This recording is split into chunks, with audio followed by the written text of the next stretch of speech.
Hey friends, it's Jenny here. I thought I would do a little video since I have been MIA for a while from my pity friends, my crafting friends, my book and um, romantic friends. I've all of my social medias. I know I've reposted and posted certain things, but not really shown my face and talked about anything. So this is really not I'm not showing you a journal that I created or a new book that I'm reading or any type of recommendation review. I just thought that I should come here, and I do have a few followers on all of my social medias, and I just wanted to let you guys know what is currently going on. So as if you have been following me for a while, you know that the past, we're May, probably month and a half, has been pretty difficult, probably from March after my beautiful pity Jack passed away, and then things kind of just spiraled downwards from that. I have broken out or separated or divorced, however you want to call it, from my long-term abusive relationship of 15 years. And I say divorce, separated, etc., because we weren't legally married, like paper-wise.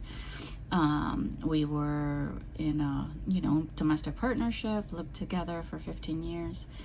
And so depending on the state that we were in, yes, we were legally married or we were not.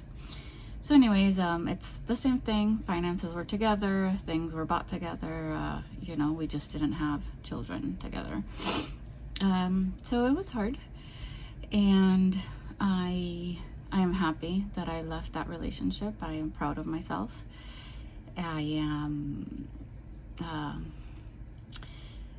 I feel different. I am able to now do many things that I was unable to do. And I wanted to share a little bit about it because this isn't my first DV. For those of you that are not familiar with the term, DV means domestic violence. So it's not my first domestic violence relationship. And those of you that know me by heart, either family, friends, or for a long time, know that my first actual husband, when I was in my 20s, it was also a domestic violence situation. It just lasted less time, and I was younger, and many mistakes were made during the separation divorce process. So for this one, I'm older. I'm like 51. So if you count both of just those two, domestic violence relationship and not everything else that went in between, that's a big portion of my lifetime in very hard, hurtful situations.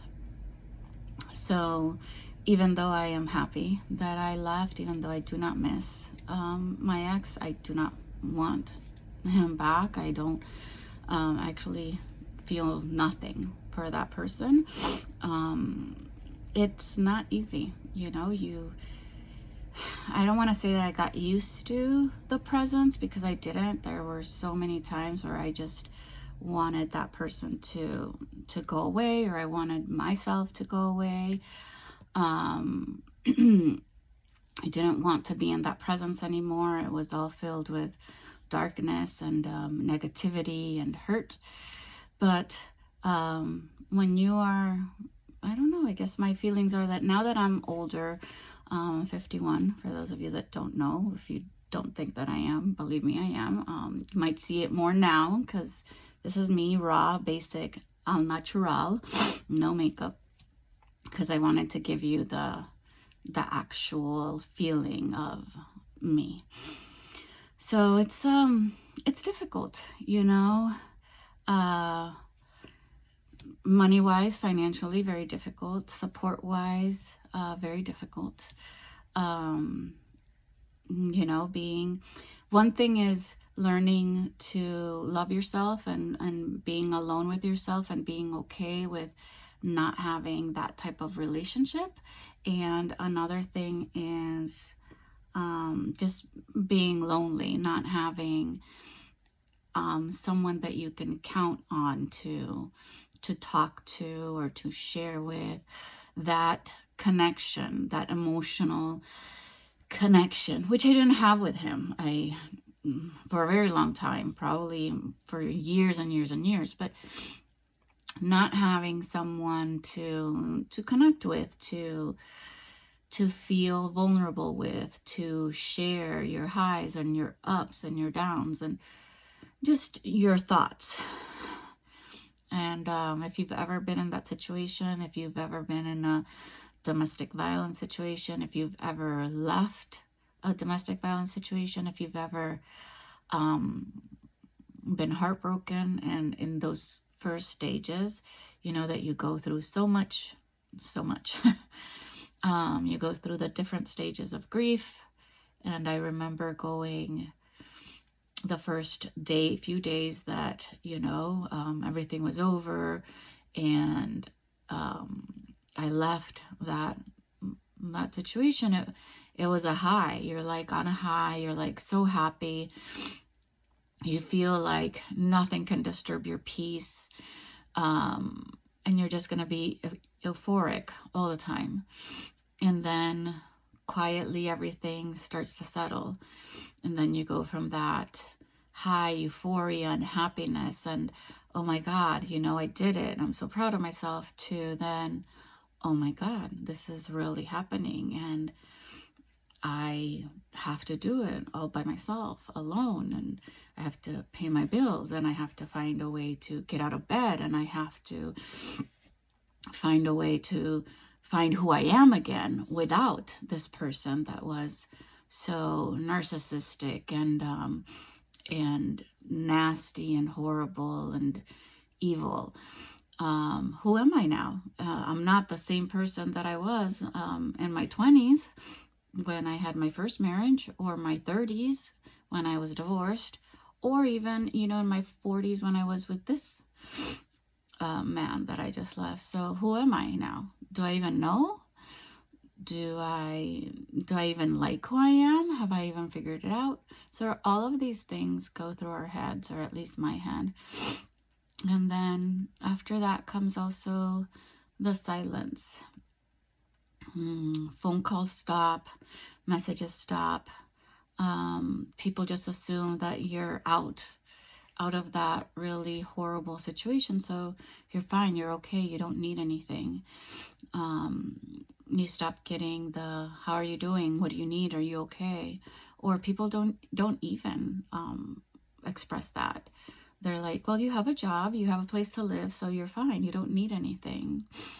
And that it sucks. It sometimes it hurts, no matter how strong we think we are, or other people think we are. Sometimes we're not strong when we're alone. We're breaking down. We're coming home from work where we have to be strong, where we can't show those emotions, where we have to put that fake beautiful smile, and everyone's like, oh, you look so, you have such a glow, you look amazing, you're not in it anymore. But what they don't know is it's all a mask. You do it on purpose so that you can survive and get out of bed and go to work, because you need to work, you need money, you need to be able to support yourself. There's no one is going to come to rescue you. This isn't Pretty Woman. This isn't a Disney movie. This isn't a fairy tale. This is life in 2026, and no one's going to give me a handout. No one is going to come and say, hey, a neighbor is not going to come and like in the movies and give me a casserole for food because I can't afford it. It's not happening. So life is hard. So if you ever wonder why, I'm not posting, I'm not showing you a book that I read, it's because I can't. When I open a book, my mind doesn't focus. It's in 10 million different places at the same time. What am I going to eat?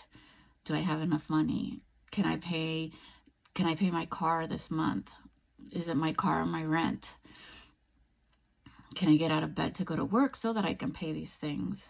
What about all my dreams that I started writing down, all the things that I haven't been able to do because of these men, that I chose, that was of my choosing, that I did it to myself. And then comes the guilt. Like, I did this to myself. I created this chaos. I created this life. I didn't listen to my heart or my conscience or the universe or people around me that cared for me and told me, don't get into that relationship. Don't do it. It's not a good thing for you. But I did it anyways. So I'm not blaming anyone, and no one owes me anything. Life, I hate when people are like that, you know. No one owes me anything. And yes, obviously I didn't deserve to be victimized or be abused or you know, yelled at or hit at or, you know, thrown away or outcasted or, you know, punished. I didn't deserve that. None of us do. But at the same time, I'm an adult, right? So I make decisions. Which road am I going to take, right? And I made that decision. I made various decisions throughout my life when it was mine, not my mom's or my dad's, when I had control, and those were not good decisions that I made. So now there are consequences that I need to live with. And I'm not making this video, and I know some people might think I am. And if you are one of those that thinks that I am making this video out of pity, or because I want you to put money in my account, or because I need you to start texting me every 5 minutes or every second, or because I want to be saved. No, this is just a raw video to let you know that whether it's me or any other person out there that is a victim or a survivor in some sort of way, whether they're surviving someone's death, or surviving an abusive relationship, or surviving, you know, childhood trauma, a disability, finances, whatever it is, just to know that the face that they put for you is not necessarily what's happening inside. Just know also that when someone says, this happened to me and I survived, your shock because you did not know that that was happening does not mean that it's fake. It just means that we learned to fake it, that we kept ourselves silent for a reason. Whether that reason was because we did not feel safe enough to tell you, we did not feel confident enough to let you know, or whether we were just ashamed and so hurt and in such a vulnerable state and place that we just couldn't reach out. So yeah, that is me. And in a span of 24 hours, I can go from feeling immense joy that I am here, that I am not dead, that I was able to get out, and that I am surviving. But then a few minutes later, a few seconds later, I can feel crappy and shitty and be crying and be in a fetal position, like just broken down completely about how am I gonna do this again. Or I can be mad and want to throw something and want to punch someone and just want to yell and scream and blame everything and everyone. Or just be silent and quiet and disappear and not answer texts and not answer phone calls just want to be with my own thoughts. So if you ever have someone in your life that is going through that, a coworker, a friend, a family member, a sister, a brother, a cousin, just know that sometimes you don't even have to check in, but a word of encouragement or a I got you or a thumbs up on a post. Sometimes for us, that silence, that radio silence, that nothingness hurts more than anything else. The feeling that you are completely alone, that I don't need you to ask me, how are you doing? Because you probably know, and I know I'm not doing well. It's not, what happened is not okay. And the process towards healing and to getting better is hard and difficult, and it'll take time if I ever get there, especially at the age that I am. But sometimes even the strongest person that you know, or that you think that is the strongest person, they might need that one little something, that one little picture to make them laugh, or an emoji, or a voice memo. You are awesome, you're amazing, you're great, you can do this. Or simply, your heart will tell you they need something. So reach out if you can to that person, or at least keep them in your prayers or in your thoughts and your good vibes, and send that to them, because it's harder than you think. I have an amazing job, a great job that I love. I love my job. Actually pays me well, very well. But you know what? I can't pay my bills.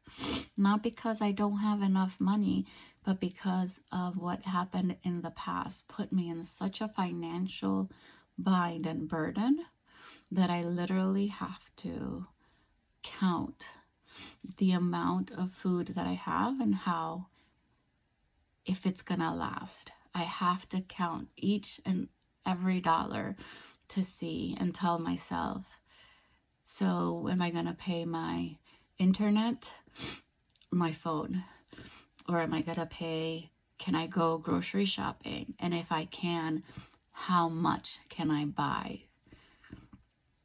Can I eat breakfast today? Or is today one of the days that I can only eat one meal a day? And that is a lot of us. And again, like, this isn't so that you feel sorry. It's just that so that you understand the reality of things, that no matter how amazing our country is, yes, I live in the United States of America, no matter how amazing the country is, there is a very little help out there for you. Very little.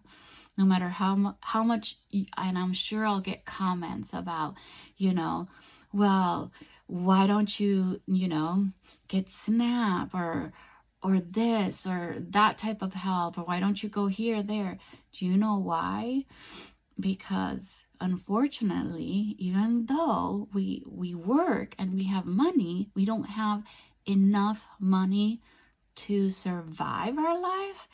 And because we work and have money, we do not qualify for assistance either. So you're put between a rock and a hard place. So should I keep paying this rent that I know that I can't afford, but at least it gives me a shelter? Or should I just say F it and continue to ruin my credit, get in my car and just pay half of my bills, which is just my car, so that I can live in it, and then wonder every day, where am I gonna brush my teeth? Where am I going to take a shower? Where am I gonna keep my food? So that is reality for a lot of us out there. And it's sad. It's sad because you still have that partner that you had that is trying to make you feel horrible and small and ugly, and sending you messages, no matter how much you block them, of how you're worthless and that what happened didn't happen, and are gaslighting you and trying to get everyone that you love, that is yours, not theirs, that is yours, to actually feel the same way, to say you're just attention seeking, you just want more from us, you just want to squeeze us. But what happened wasn't real. What do you do with that? What do you do when the people that you trust the most, the people that are supposed to support you, choose you, your blood and your friends, your family, your coworkers, when they're the ones that are supporting the evil? How does that help our mental health and our healing process? So yeah, if you were wondering, this is why. And yeah, today's not a good day, and this weekend is not a good weekend, but I have to live with that, and I have to get out of bed every day and tell myself that I'm worth it, that I'm not going to go down that black hole, that I'm not going to do that my ugly, dark thoughts are telling me to do, that I have to move on, that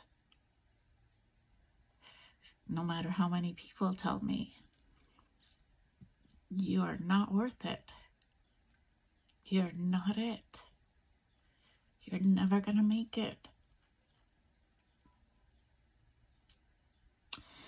that I have to be the one that tells myself that I am. That I have to find that somewhere deep inside, that love for myself. Because no one else is gonna do it for you, just you. And I have to look at myself in the mirror every day and say, it doesn't matter what you thought when you were young, what your parents told you, what the books told you, what the society is telling you, or the world. No one is gonna come to save you. There's no Prince Charming. There's just you. And you have to want to save you. You have to want to get up every day and choose you. Because even though you want someone else, so that you're not alone, to give you that, to show you that, to hold you and tell you that you are good enough, that you are loved, baby, it's not gonna happen. You have to do it for yourself first. You have to do it. Even though it's so hard, you have to crawl out of that hole yourself. This is for all of you out there that are starting over and that feel lost and alone. We will get there. We might not see it yet, that light, that little flicker, but all we have to do is continue on, continue crawling out of that darkness, and we will see it, and it will come, and we will find our light again, and life will be good again.